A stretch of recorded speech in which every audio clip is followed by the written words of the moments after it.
Hello बच्चों, स्वागत है थोड़ा सबका एक बार फिर सिक्ख्या है पंजाब ते। ਅੱਜ ਅਸੀਂ ਕੀ ਪੜਨ ਵਾਲੇ, ਜਿਵੇਂ ਕਿ ਤੁਹਾਨੂੰ ਪਤਾ ਹੈ ਕਿ ਅਸੀਂ ਰੋਜ਼ ਇੱਕ ਨਵਾਂ ਟੌਪਿਕ ਪੜ੍ਹਦੇ ਹਾਂ। ਹਰ ਸੈਕਸ਼ਨ ਦੇ ਵਿੱਚ ਅਸੀਂ ਇੱਕ ਨਵੀਂ ਚੀਜ਼ ਸਿੱਖਦੇ ਹਾਂ। ਤਾਂ ਹੁਣ ਅਸੀਂ ਮੈਟ੍ਰਿਸਿਸ ਬਾਰੇ ਬਹੁਤ ਚੀਜ਼ਾਂ ਪੜ੍ਹ ਚੁੱਕੇ ਹਾਂ, ਅਸੀਂ ਡਿਟਰਮੀਨੈਂਟ ਬਾਰੇ ਪੜ੍ਹ ਚੁੱਕੇ ਹਾਂ। ਅੱਜ ਦਾ ਜੋ ਟੌਪਿਕ ਹੈ ਅਸੀਂ ਪੜਾਂਗੇ कि सिस्टम ऑफ लीनियर इक्वेशन नू मैट्रिसिस नाल किवें हल किया जाता है। तुसी सीखोगे कि जिहड़ा तुहाडा सिस्टम ऑफ लीनियर इक्वेशन दा क्लास 11वीं च भी पढ़िया सी, क्लास 10वीं च भी पढ़िया सी, 9वीं च भी पढ़िया सी, बट उत्थे हल करन दा तरीका ते हुण इत्थे आके हल करन दा तरीका बिल्कुल अलग है। असी जो सीखांगे कि मैट्रिसिस दी वरतों करके असी किवें सिस्टम ऑफ लीनियर इक्वेशन नू हल करांगे। आओ देखिए। तो सिस्टम ऑफ लीनियर इक्वेशन की जो तुसी गल करोगे तो थोड़े दिमाग सब तो पहली चीज़ आएगी कि थोड़े कोल कोई इक्वेशन होएगा। मान लो लेट जी मैं इक्वेशन मनी है कि वो मेरे को दो वेरिएबल वाली है, यानी कि a1x प्लस b1y बराबर है c1 दे, उमें ही a2x प्लस b2y बराबर है c2 दे। ठीक है जी। तो तुसी इत्थे की देखोगे, तुहानू पता चल रहा है कि a1 b1 c1 a2 b2 c2 ये सारे दे सारे की ने एक कॉन्स्टेंट्स ने, क्या ने जी, कॉन्स्टेंट्स ने। ते x ते y जो है वो थोड़े कोल वेरिएबल है। ठीक है। तो तुसी देख रहे हो कि वेरिएबल दो ने x ते y, इस करके साडी इक्वेशन जो है टू वेरिएबल इक्वेशन है। इनू हल करना है। जे तुसी पहला वाला मैथड सोचोगे तुसी कहोगे सानू आंदा है, हाँ बिल्कुल आंदा है। दो इक्वेशन तो तुहानू फटाफट सॉल्व करनी आंदी है। तुसी एलिमिनेशन लगा सकते हो, क्रॉस मल्टीप्लिकेशन लगा सकते हो, या फिर तुसी सब्सटीट्यूशन भी लगा सकते हो, बट इत्थे असीं वो नहीं करना। इत्थे वैलिड ही नहीं होएगा जिथे लिखे आ गया यूजिंग मैट्रिसिस। तो असीं किवें करांगे? तो माय डियर बच्चा पार्टी ध्यान नाल देखो कि तुसी ये देख पा रहे हो कि ए जो है वो थोड़ा खब्बे पासे दे जिन्ने भी कॉन्स्टेंट है, कोफिशिएंट्स है, उन्हां दा मैट्रिक्स है, यानी कि a1 b1 a2 b2। ठीक है जी। फिर x जो है वो थोड़े कोल क्या है, इत्थे तुसी होर क्लीयरली लिख लो, कोफिशिएंट्स एंड कांस्टेंट।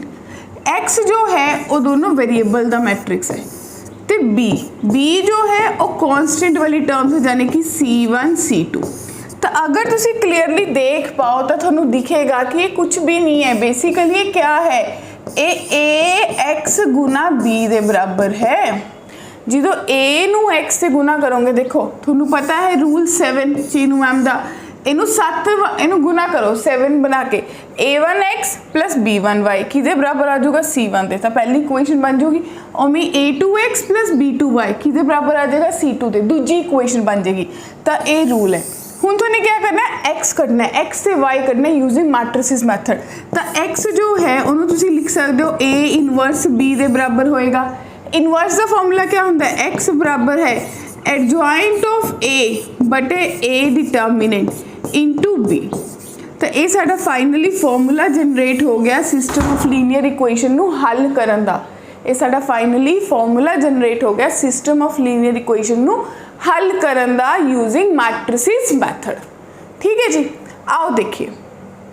हुन मेरे पास क्या है कि एक एग्जांपल ले ली, दो इक्वेशन देती है, टू वेरिएबल है। क्या क्या इक्वेशन देती है, थोनू दिता है 2x प्लस वाई बराबर है 1 दे, ओमें थोनू दिता है x माइनस वाई बराबर है 3 दे। तो जो यूजिंग मैट्रिसिस मैथड लिखता तो जाने कि तुसी करोगे कि तुसी कहोगे कि ए मैट्रिक्स मेरे को बनेगा 2 1 माइनस 1। ठीक है जी।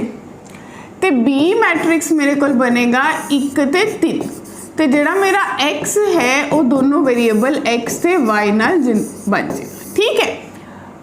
हुण मैंने करना है ए इनवर्स, क्योंकि मैंने फॉर्मूला बिल्कुल क्लियरली याद है, मैंने समझ आ गया कि मेरा जो ए x है वो a इनवर्स b दे बराबर है, यानी कि वो adjoint of a into b divided by a determinant दे बराबर है।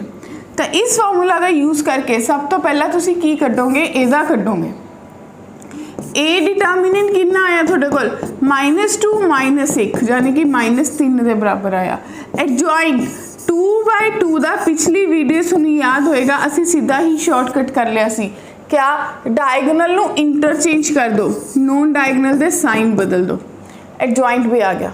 हुण मैंने की करना है ए इनवर्स।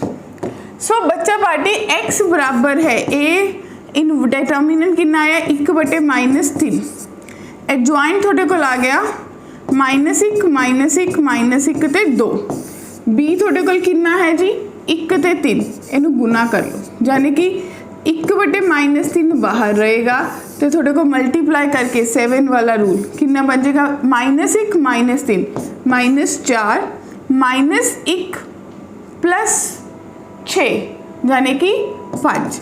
तो थोनू पता चलिया कि देयरफॉर जो क्वेश्चन ने मेरे तो पूछा सी x ते y, तो यानी कि मेरा जो x है वो +4/3 हो गया, तो जो मेरा y का मूल है वो 5/3 हो गया। तो इस क्वेश्चन का x ते y यूजिंग मैट्रिसेस तुसी हल कर लिया। दोबारा देखो करना की है, एक बार फिर देखो। सब तो पहला a b ते x रिकॉग्नाइज करने, फिर थोनू पता है कि x जो है a इनवर्स b है, a इनवर्स का फॉर्मूला ला देना है, फटाफट एडजॉइंट कर लेना, डिटर्मिनेंट कर लेना, वैल्यू पुट करनी है, मल्टीप्लाई कर देना, जो फाइनल आंसर आएगा उसकी वैल्यू x ते y दी आ जाएगी। क्लीयर है जी? ठीक है, चलो हुण देखो, हुण 3/3 दी किवें, जिवें 2/2 दा लिखिया सी उवें असीं 3 वेरीएबल च सिस्टम ऑफ लीनियर इक्वेशन ले लिया, ਉਹਦੇ ਵਿੱਚ भी ax b ਦੇ बराबर है, a जो है कोफिशिएंट होएगा, x वेरिएबल होएगा, b कांस्टेंट होएगा। ठीक है, हुण थोड़े कोल की है वेयर, थोनू पता है कि x जो है वो a इनवर्स b ਦੇ बराबर है, तो a इनवर्स हो तुसी फिर की लिख लिया adjoint of a into b by a determinant, formula नहीं बदलेगा, वेरिएबल 2 हो या 3 हो सेम रहेगा, फॉर्मूले च कोई चेंज नहीं आएगा। तो थोड़े को x पता ही है कि a इनवर्स b हुंदा है, तो तुसी फॉर्मूला लाया, ਇਹਦੇ ਵਿੱਚ वैल्यू पढ़ते जाओगे आंसर आंदा जाएगा। पता चलिया जी, चाहे 2 वेरीएबल चाहे 3 वेरीएबल। हुण असीं 3 वेरीएबल वाले भी क्वेश्चन की गल करांगे। सब तो पहला तुसी एक चीज़ देखो, अगर तुसी जनरलाइज कर पाओ, थोड़े शब्द याद होएगा कि असी गल कीती सी, साडे कोल फॉर्मूला की बनया, साडे कोल फॉर्मूला बनया कि जो x बराबर है वो किदे होएगा adjoint of a into b divided by a determinant है।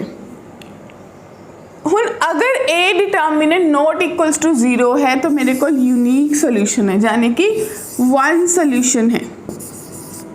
ठीक है, इन सिंपल थोड़ी टर्म्स तुम सीख सकते हो कि वो कोल इक्को एक सोल्यूशन है।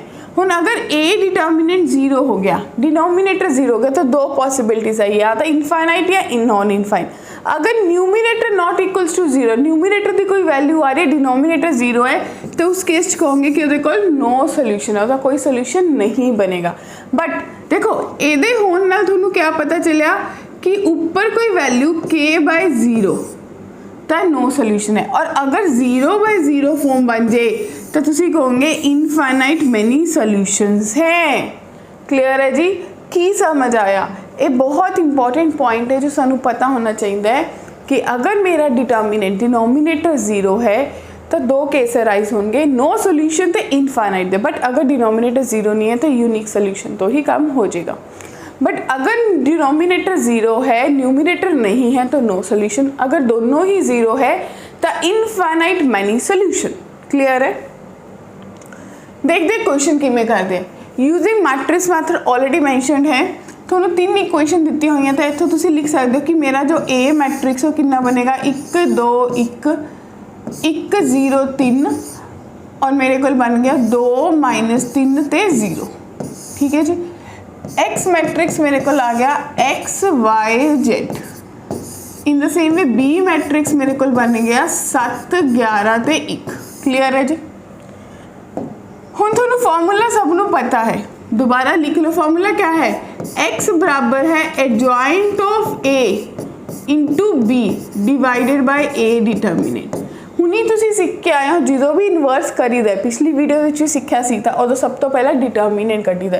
तो सब तो पहला a डिटर्मिनेंट कढ़ो, जिथे 0 दिख रही है वो लॉन्ग एक्सपेंड कर दो, थोड़ा जल्दी हो जाएगा। कॉलम 3 1 दे लॉन्ग किता -3 आया, प्लस -3 दे लॉन्ग किता जी तो कितना आ गया -3 -4 -7 0 0 तो -3 + 21 तो थोड़े को डिटर्मिनेंट 18 के बराबर आ गया। That means not equals to 0 तो ये कोल यूनीक सोल्यूशन है, एक सोल्यूशन बनेगा। क्लीयर है। हुण तुसीं इहदा एडजॉइंट कढोगे तो एडजॉइंट ऑफ ए जो तुसीं कढोगे तो हुण जिदों तक असीं इत्थे पहुँचांगे सारी वीडियोस देख के आवांगे, क्वेश्चंस प्रैक्टिस करके आवांगे तो सानू इत्थे तक आंदे आंदे एडजॉइंट करना आ जाता है। इन्ना मैं अज्यूम कर रही हूँ। अगर तुहानू नहीं आता प्लीज़ पिछे वाली वीडियो जाके देखो, उत्थे एडजॉइंट करना सीखो, फटाफट तुहानू करना आएगा। 1 का एडजॉइंट 0 माइनस प्लस 9 तो इत्थे 9 लिखोगे। 2 का एडजॉइंट 2 का कोफैक्टर देखो 0 -6 माइनस प्लस 6 तो इत्थे 6 आ गया। लास्ट वाले ते जाओ -3 -0 -3 रहा। ये केड़ी पोजीशन है? ये 1 3 पोजीशन है, यानी कि कितना रहा -3 ही रहा। क्लीयर है। ये आप नाल कोफैक्टर मैट्रिक्स का ट्रांसपोज भी ले रहे हैं। अगे फिर 1 का देखो कितना आया 0 -3 माइनस प्लस 3 हो गया। फिर बीच वाले का देखो 0 का तो थोड़े को कितना आया 0 -2 तो कितना रह गया -2 ही रहेगा। राइट। हुण 3 का देखो 3 का कितना आ गया -3 -4 -7 माइनस प्लस 7। क्लियर है जी। ठीक है। हाँ जी। हुण लास्ट वाली रो का 6 जाने कि 2 ये 3 1 है तो 6 ही रहेगा। -3 का देखो जो तुम इत्थे पहुँचे 3 - 1 2 तो माइनस का 2 हो जाएगा। एंड द लास्ट वन 0 -2 तो -2 ही रहेगा। क्लियर है। एडजॉइंट आ गया। हुण इत्थे चलोगे तो x बराबर है डिटर्मिनेंट कितना है 1/18। एडजॉइंट थोड़े को आ गया 9 3 6 6 -2 -2 -3 7 ते -2 इनू किहदे नाल मल्टीप्लाई करना है बी मैट्रिक्स यानी कि 7 11 1 नाल। लो जी हुण 1/18 बाहर है। जो तुसीं इनू मल्टीप्लाई करोगे 9 7 63 + 33 + 6। ठीक है। फिर 7 1 42 -22 -2 फिर -21 + 70 -2। जो तुसीं इनू हल करांगे इनू सॉल्व करांगे तो साडे कोल बनेगा 1/18 बाहर तो साडे कोल आ जाएगा 63 + 30 93 + 3 96 96 + 6 102। फिर अगला 42 चो 22 माइनस कितने 20 बचे 20 चो 2 कटे 18। फिर देखो 77 चो 23 माइनस करने हैं तो 4 आया और ये थोड़े को कितना बचा 5 54 बचे। ठीक है जी। तो पहले वाले जी को चेक करो। मैंने पहले वाले थोड़ी कैलकुलेशन की दिक्कत लग रही है क्योंकि वो 18 का मल्टीपल नहीं है। राइट। एक बार फिर देख लेने पहले वाले जितने थोड़े एडजॉइंट आए ने 1 का एडजॉइंट -9 प्लस इतने शायद -9 ही आना चाहिए सी क्योंकि माइनस नहीं प्लस का 9। फिर 2 वाले जो तुम करोगे 0 माइनस जो 2 वाले करोगे तो थोड़े को बनूगा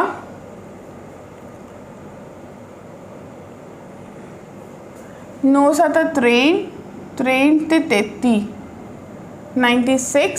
96 ते 6 यानी कि सानू यही वाले 3 कोफैक्टर इनू चेक करो। ਇਹਦਾ कितना आएगा जी 1 का 2 माइनस प्लस 3 और प्लस माइनस और इनू -3 हो जाना चाहिए सी। एंड 2 जो तुसी 2 वाले चेक करोगे तो थोड़े को बनेगा 6। राइट। तो ये -3 होएगा जाने कि ये थोड़े को एक एरर हो गया साडा। ये भी एक तरीका है जो मिस्टेक मेरी आई थोड़ी भी उमें आ सकती सी। तो ये थोड़े को कितना बनया 30 36 शायद हुण तुहानू पता चल गया कि अलमोस्ट हमेशा इन्ना बड़ा डिटर्मिनेंट होवे तो कोफैक्टर्स आंदे हैं। तो यदी वैल्यू किदे बराबर आ गई थोड़े को आ गया जी ये 2 1 3। तो इत्थों तुहानू पता चलिया देयरफॉर जो क्वेश्चन ने मेरे तो पूछा सी x ਦੀ ਵੈਲਿਊ ਆ ਗਈ 2, y ਦੀ ਵੈਲਿਊ ਆ ਗਈ 1, z ਦੀ ਵੈਲਿਊ ਆ ਗਈ 3। ਯੂਜ਼ਿੰਗ ਦ ਮੈਟ੍ਰਿਕਸ ਮੈਥਡ ਮੈਂ ਆਪਣੀ ਸਿਸਟਮ ਆਫ ਲੀਨੀਅਰ ਇਕੁਏਸ਼ਨ ਨੂੰ ਹੱਲ ਕਰ ਲਿਆ। क्लीयर है जी। तो ये जो मिसटेक एक माइनस प्लस की मिसटेक ना साडा पूरा आंसर गलत हो सकता है। इस चीज़ को फोकसली ध्यान रखना है। जे थोड़ा लग रहा किते जाके जिवें सानू पता चलिया तो सानू ये पता चल गया कि बाकी कोफैक्टर कोई दिक्कत नहीं है, पहली रो दे विच दिक्कत है क्योंकि उत्थे मेरा मल्टीपल नहीं बन रहा। ठीक है।